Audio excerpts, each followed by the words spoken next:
Alors ensuite, on va explorer ensemble les qualités d'un bon agent immobilier. Alors qu'est-ce qui va faire de vous, qu'est-ce qui va faire de toi un bon agent immobilier?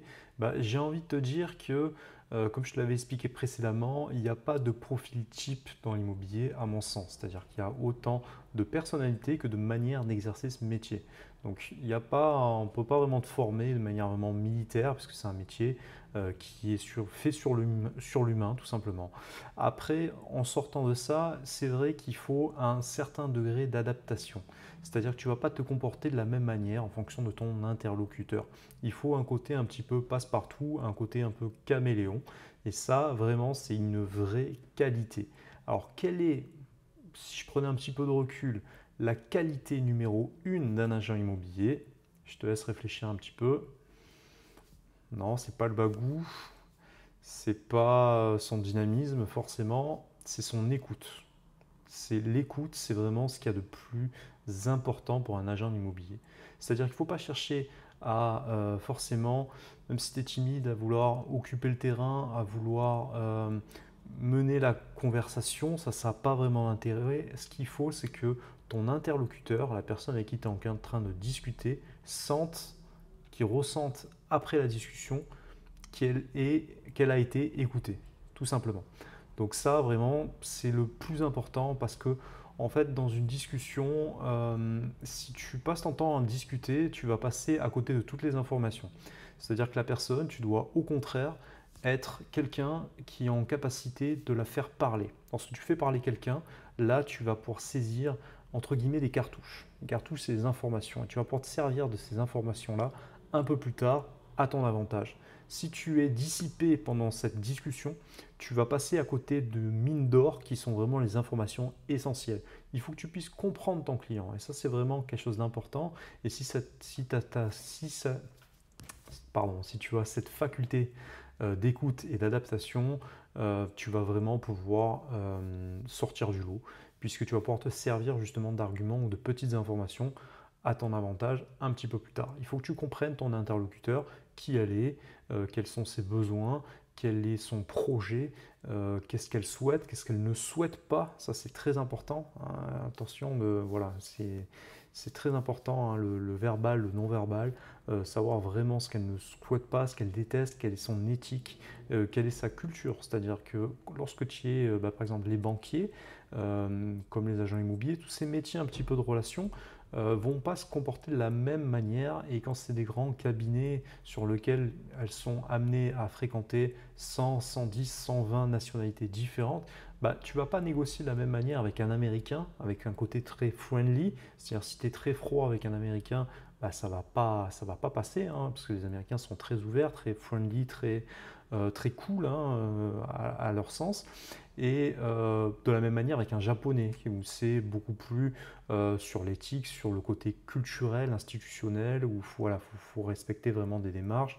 Tu as même des clients qui vont te faire des cadeaux, parce que c'est bien vu de faire un cadeau avant d'entamer un business ou une négociation. Voilà, il peut y avoir une pudeur sur certaines autres cultures que tu ne vas pas retrouver dans d'autres cultures, etc., etc. Tu ne vas pas t'habiller de la même manière, tu ne vas pas te comporter de la même manière. Donc ça, très important, lorsque tu rencontres quelqu'un, essaie de mettre ça en pratique à partir de maintenant. Essaie de faire en sorte, justement, lorsque tu as cet interlocuteur, de non pas essayer d'imposer ta personnalité dans un premier temps, même si tu dois avoir ton propre comportement et ton propre ADN, hein, au fond, ça c'est important, mais au-delà de ça, il y a beaucoup de choses que tu peux changer. Et essaie de justement te comporter un peu comme l'eau ou le vent qui s'adapte en fonction des circonstances. Ça me semble vraiment très important. Et lorsque tu vas rencontrer quelqu'un désormais, essaie justement de t'adapter, de te mettre à l'écoute vraiment de cette personne et de se poser justement pour que cette personne se sente comprise, écoutée. Ça, c'est vraiment un très bon point. Et tu vas voir que il y a une petite anecdote, hein, entre deux personnes qui discutaient c'est dans les dîners mondains, etc. Il y a une personne avec un regard extérieur qui était à table, qui n'arrêtait pas de parler, et l'autre personne qui était vraiment, qui plaçait pas un mot en fait, mais qui était entièrement à l'écoute. Et lorsque par la suite la personne très bavarde a rencontré une autre personne de sa connaissance, elle disait ah tiens j'étais à côté à la table de quelqu'un vraiment très intéressant, qui était de très bonnes conversations, de très bonnes compagnie. Et bah, c'est assez marrant de voir que en vérité, la personne à côté n'a pas pu en placer une, mais a été de bonne écoute. Et ça, pour la personne très bavarde, eh ben, c'était la meilleure compagnie qui soit. Donc en fait, il faut quand tu es face à quelqu'un de réservé, il faut que tu puisses voilà, essayer de donner un petit peu le change. Et quand tu as quelqu'un qui est très bavard, au contraire, hop, te mettre un petit peu en retrait, te mettre plus à l'écoute de ses besoins. Très important, ça, de savoir un petit peu s'adapter au profil de chaque personne en face de soi. Tu as un côté également très psychologique, c'est-à-dire que lorsque tu as un couple en face de toi, il faut que tu arrives à cerner, et ça justement c'est dans le non-verbal, hein, c'est dans les informations que tu peux obtenir en observant et en écoutant, savoir un peu quelle est la personnalité dominante au sein de ce couple et pourquoi. Et ça peut être important parce qu'il y a toujours un leader entre guillemets, voilà, entre deux personnes, et savoir qui va être décisionnaire. Est-ce que c'est monsieur qui est décisionnaire, est-ce que c'est madame qui est décisionnaire, ou au sein d'un couple unisexe, hein, quelle est la personne entre les deux qui vraiment prend les décisions. Ça c'est vraiment quelque chose de très important parce que pareil tu peux passer à côté d'une négociation à cause de ça. C'est-à-dire si tu mets tout en impact et essaies de convaincre la personne et qu'au final c'est pas du tout elle qui va décider et que même si elle dit blanc, l'autre va décider noir, crois-moi tu vas perdre énormément de temps et d'énergie. Donc là vraiment l'écoute c'est vraiment la qualité fondamentale. Une fois que tu as ça, eh ben, le reste, tu peux l'adapter, tu peux garder ta personnalité. Tout le reste, je dirais qu'il n'y a pas de, vraiment de profil type, c'est-à-dire que du moment que tu as envie de faire ce métier, du moment que tu as envie de faire ce geste et d'aller vers les autres, du moment que tu as une certaine sensibilité avec l'immobilier de manière générale et que tu sens au fond de toi que c'est quelque chose qui est fait pour toi, du moment que tu bosses, derrière, c'est obligé que ça fonctionne. Voilà, donc tu n'as pas de profil type.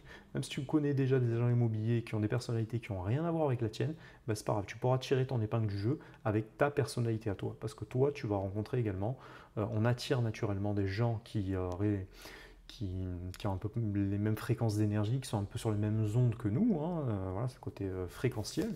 Moi qui ai beaucoup bossé dans la musique, je sais ce que c'est, mais en termes d'énergie, voilà, naturellement, on irradie, enfin, il y a une énergie qui ressort de nous et on attire les gens qui ont un peu la même énergie que nous. Donc toi, ton collègue qui a peut-être une autre personnalité va attirer un certain profil de personnes, et toi avec ta personnalité tu vas attirer un autre profil de personnes. Voilà, tu ne peux pas plaire à tout le monde.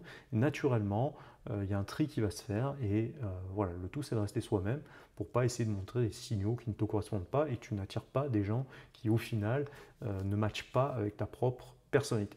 Donc là, il y a un tri naturel qui va se faire.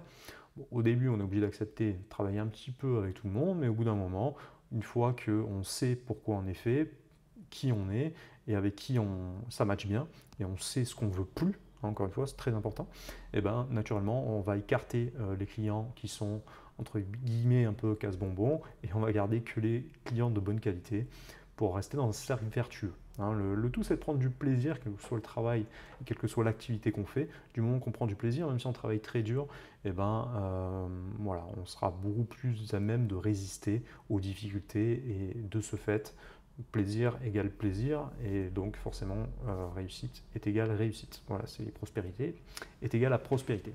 Donc, encore une fois, tu l'as compris, l'important c'est de garder ta personnalité à toi, mais d'avoir une bonne écoute. En négociation, il y a un mot, il y a 3 lettres qu'on utilise souvent avec ma compagne, et c'est un truc qui revient souvent dans l'immobilier, c'est le FTG, pour le ferme ta gueule.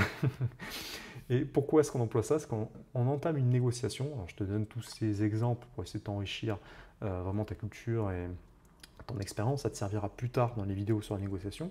Lorsque tu entames une négociation et que tu dis, voilà, telle personne a formulé une offre sur votre appartement, par exemple à un vendeur, elle est comme ci, comme ci, comme ça, comme ça. Une fois que tu as donné toutes les informations, tu la fermes et tu attends que ce soit ton interlocuteur qui réponde. Parce que si tu ne le laisses pas parler, tu ne connaîtras jamais son ressenti.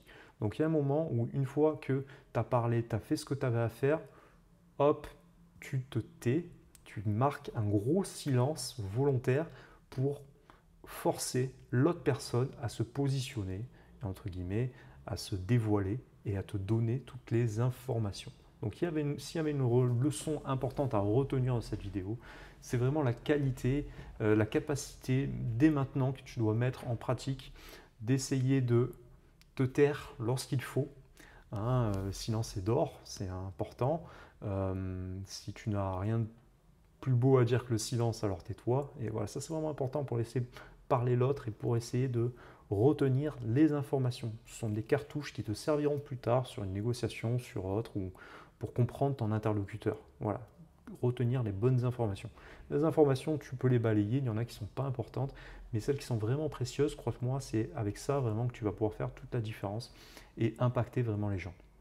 Donc, c'est la qualité fondamentale, la capacité d'écoute, la capacité à te taire lorsqu'il faut savoir se taire également, une capacité à occuper le terrain parfois, mais voilà, lorsque tu dois te taire, tu dois vraiment te taire. Et c'est à mon sens la chose la plus importante. Après, bien évidemment, agent immobilier, il faut aimer le travail. Hein, au début, c'est un métier où on bosse beaucoup. Pourquoi? Parce qu'on est payé uniquement au résultat. On a des rémunérations, des honoraires en fonction du résultat. Si tu n'as pas de résultat, tu ne seras pas payé. Donc il faut une certaine efficacité. Donc forcément, il faut un certain talent. Le talent est égal travail. Donc faculté de travail, d'abnégation au début, c'est vraiment important. Ensuite, l'envie et le désir d'aller vers les autres, d'une manière générale, c'est quand même mieux. Hein, si tu restes constamment dans ton coin, bon, au bout d'un moment, quand tu as fait ton relationnel, ok, les gens viennent vers toi, même si tu es quelqu'un qui n'aime pas beaucoup aller vers les autres, etc., pas de problème, ils viendront vers toi, hein, du moment que tu es de qualité. Les gens reconnaissent la qualité et il n'y aura pas de souci là-dessus. Mais dans un premier temps, voilà, il faut quand même faire l'effort d'aller vers les autres. Alors moi là-bas, j'étais pas quelqu'un qui aimait beaucoup aller vers les gens, mais voilà, on peut se faire violence et je suis persuadé que quel que soit ton profil, tu peux changer du jour au lendemain, ça j'en suis sûr et j'en suis persuadé.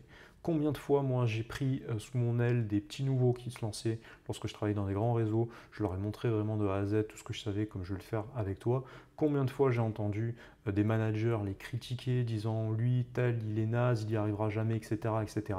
Et à force de travail, à force d'acharnement, et ben, au final ces personnes ont quand même réussi à faire des résultats vraiment très honorables. Donc à mon sens, du moment que tu as l'envie, eh ben, c'est totalement faux. Il n'y a pas de profil type, il n'y a pas de... Tout ça, c'est des bêtises. L'important, c'est la détermination, la volonté et l'envie. Tout ça, c'est un peu les mêmes choses. C'est la motivation. Tu appelles ça un petit peu comme tu veux, mais c'est ça qui est important. C'est l'envie de faire ce pas vers les autres.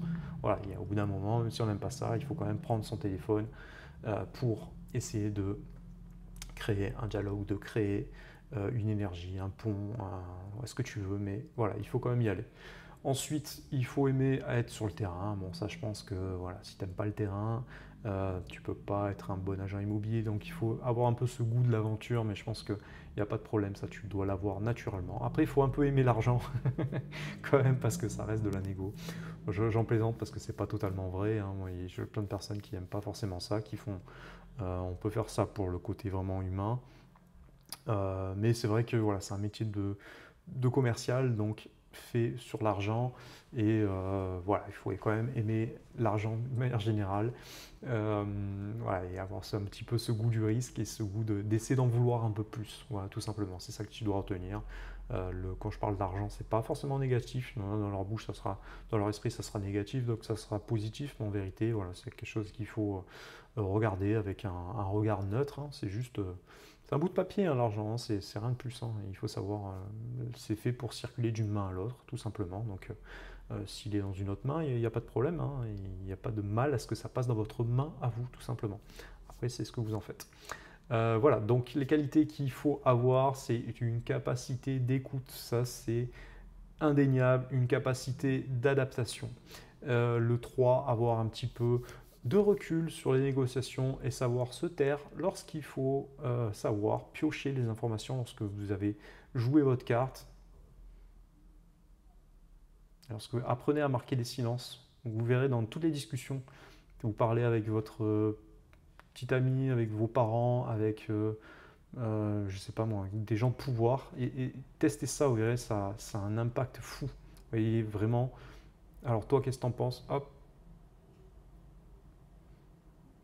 Et là, tu attends les réponses. Et là, crois-moi, tu vas obtenir vraiment des réponses. Les gens seront obligés. Ils ne pourront pas vous esquiver. Hein. Ils seront obligés. Quand tu maîtrises l'art du silence et la question, là, c'est une mine d'or et c'est vraiment très important. Je vous invite à regarder la prochaine vidéo. À bientôt.